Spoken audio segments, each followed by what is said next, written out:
All right, what's going on, guys? Happy Thanksgiving. Here we are back at Hoogie's Imports with another sweet little ride.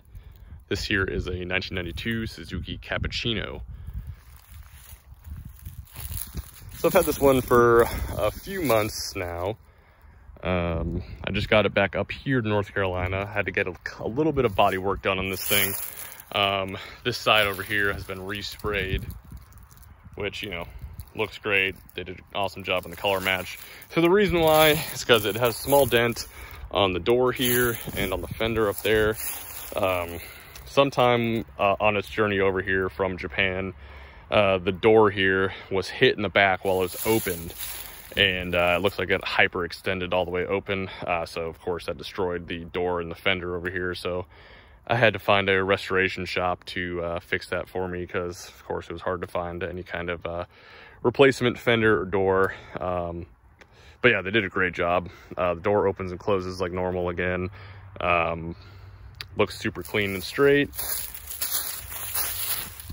And of course they color matched the paint just fine. Or not even just fine, they did a great job on it. It looks awesome. But yeah, now that that is done, this thing is up for sale officially. So overall, on the outside is super clean. Of course, now it looks like the way I bought it again, all fixed up. But yeah, it's super clean on the outside and on the inside. Runs and drives great. There are a couple of imperfections on the outside, of course. It is a 30-year-old vehicle after all. So, little touch-up ding here. Another one, little one right there. Whoever had this definitely took good care of it before me. I do have some maintenance records from its time in Japan, so they kept up on that. Let's see. So it's rolling on some 15-inch TE37 wheels. So some high quality wheels there. One of the reasons why I wanted this thing too, rolling on some TE37s, you can't beat that. So yeah, you know, if the new owner wanted to take them off and sell those wheels, probably get $1,500 for the set, I would say. Let's see here. But yeah, it's missing the mirror cap on this door right here. The mirror cap was there when I first drove it, but of course it flew off. The same thing happened to me with my last Cappuccino. These things always are flying off on people, but I still have one of them left. So yeah, one's better than none.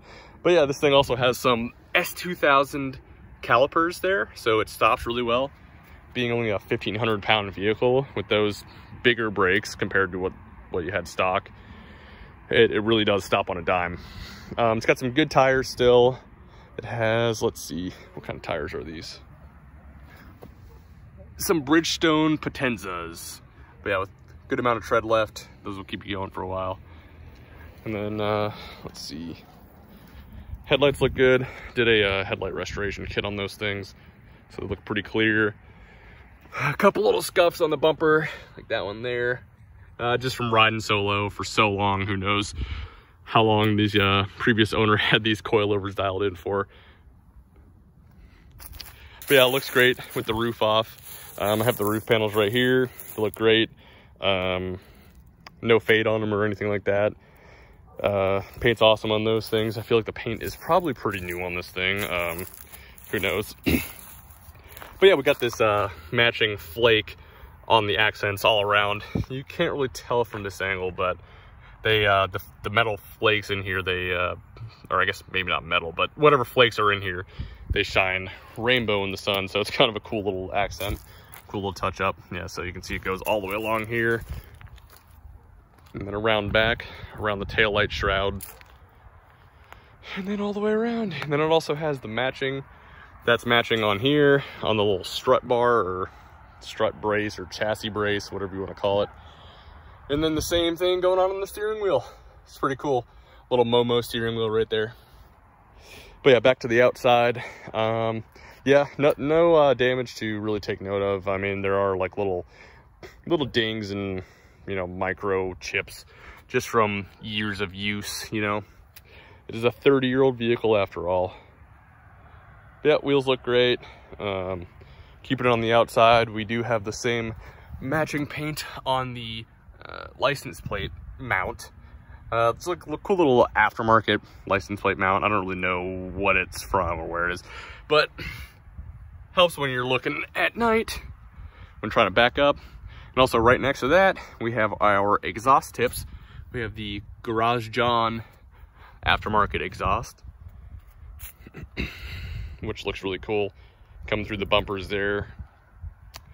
And then underneath is really clean on this thing.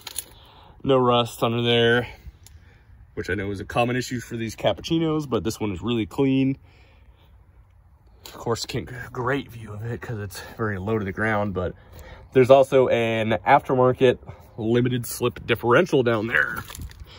So the limited editions of the cappuccino came with limited slip differentials from factory, but this one's not a limited. This is just a base model, but someone put a limited slip diff in there.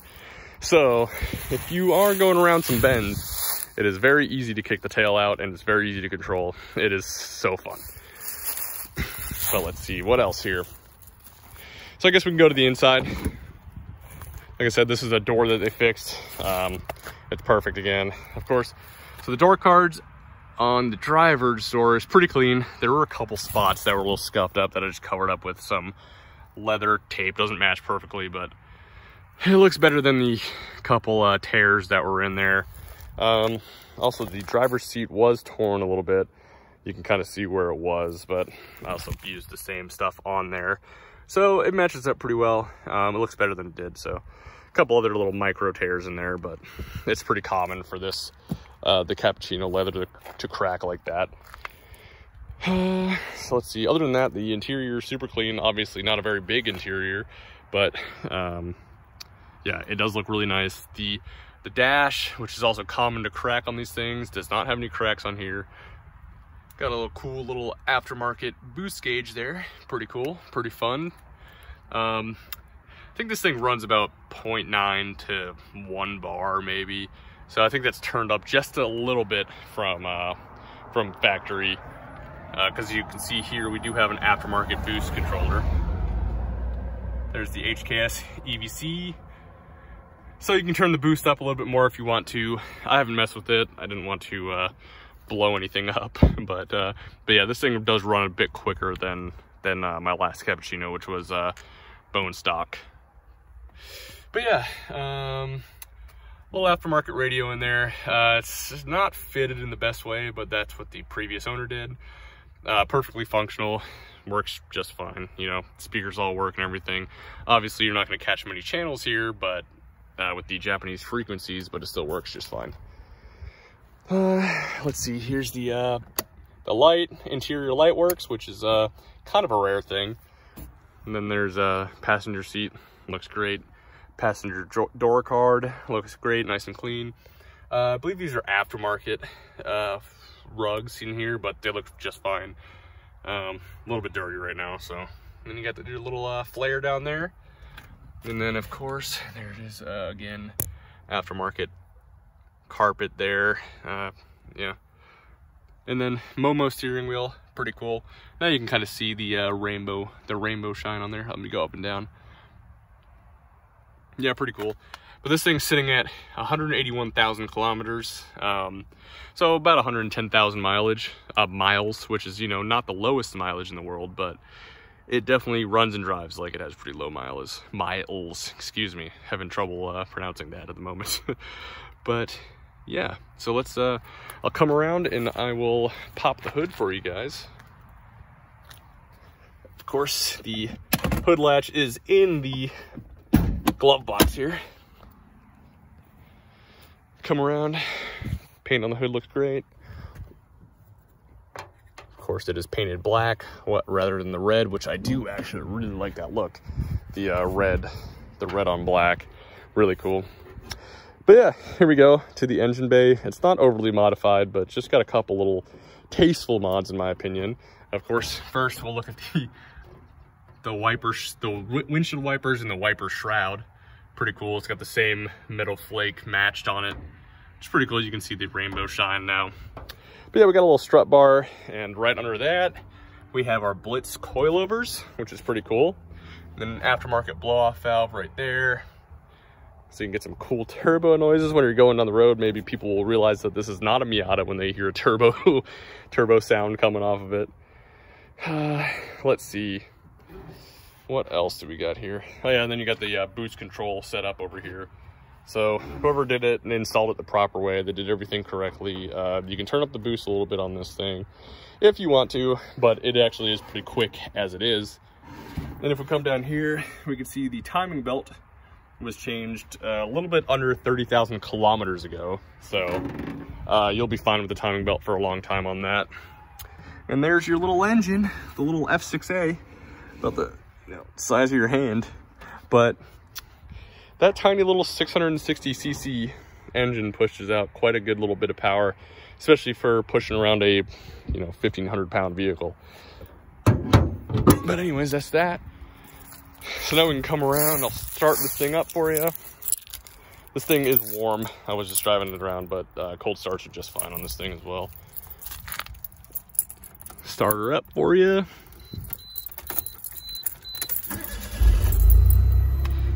Yep, perfect start every time. Let's come down in here. Oh. You got your Japanese toll booth collector over there.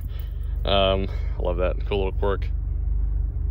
Nice little dash cam there. It's all in Japanese though. Let's give you a little rev here. Revs freely, really nice. Transmission works great, shifts in every gear. But yeah, I think that's all there is to it. Let me know if you guys have any questions, and we will see you in the next one.